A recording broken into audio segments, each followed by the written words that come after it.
விடியல் பயணம், காலை உணவு திட்டம் உள்ளிட்ட நலத்திட்டங்கள் தொடர முதலமைச்சர் மு.க.ஸ்டாலின் தலைமையிலான திராவிட மாடல் ஆட்சி மீண்டும் அமைய வேண்டும் என்று முன்னாள் ஒன்றிய அமைச்சர் ப. சிதம்பரம் தெரிவித்துள்ளார்.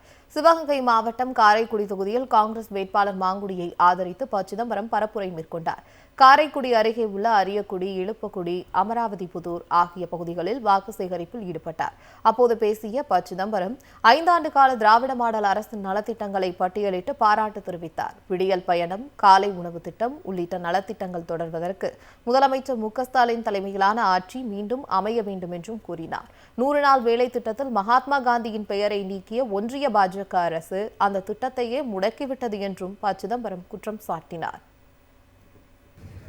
100 நாள் வேலை வாய்ப்பு திட்டம் நிறுத்தியே விட்டாங்க. நிறுத்தது மட்டுமல்ல, காந்தி பெயரையே எடுத்துட்டாங்க. நகரத்துல 100 நாள் வேலை வாய்ப்பு திட்டம் இல்லை, ஆனா கிராமத்துல எல்லாம் பேசிட்டு தான் வர்றேன். கிராமத்துல ரொம்ப கவலைப்படுறாங்க. 100 நாள் வேலை வாய்ப்பு திட்டம் வருமா வராதான்னு கேட்கறாங்க. நான் வராதுன்னு சொல்லிட்டேன். ஏன்னா மோடி அரசு இருக்க வரைக்கும் 100 நாள் வேலை வாய்ப்பு திட்டம் நடக்காது. 100 நாள் வேலை வாய்ப்பு திட்டத்தை நம்முடைய அரசு அறிமுகம் செய்த போது அதற்காக முதலாக நிதி ஒதுக்கீடு செய்து இது நான் தான் 100 ரூபா சம்பளம் கொடுத்தா, அப்புறம் 250 ரூபா 270 ரூபா ஆயிடுச்சு. அதை அறவே நிறுத்திட்டாங்க. அரசியல் அனுபவம் நடிகர் விஜய்க்கு இல்லாததால் காரைக்குடியில் பரப்புரை செய்யாமல் சென்றுள்ளதாக ப. சிதம்பரம் குறிப்பிட்டுள்ளார்.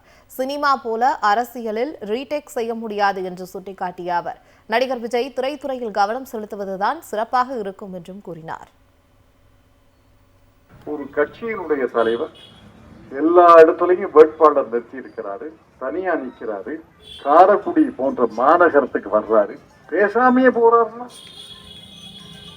எதுக்கு அரசியல் கட்சி? விவாதம் தானே அரசியல். சண்டை போடணும்னு சொல்லல. என் கருத்தை சொல்லணும், மாத்து கருத்தை சொல்லணும், நீங்க முடிவெடுப்பீங்க. என் கருத்து நல்ல கருத்தா, மாத்து கருத்து நல்ல கருத்தா? ஏன்னா விவாதம் நடந்தா தானே நீங்க முடிவெடுக்க முடியும்.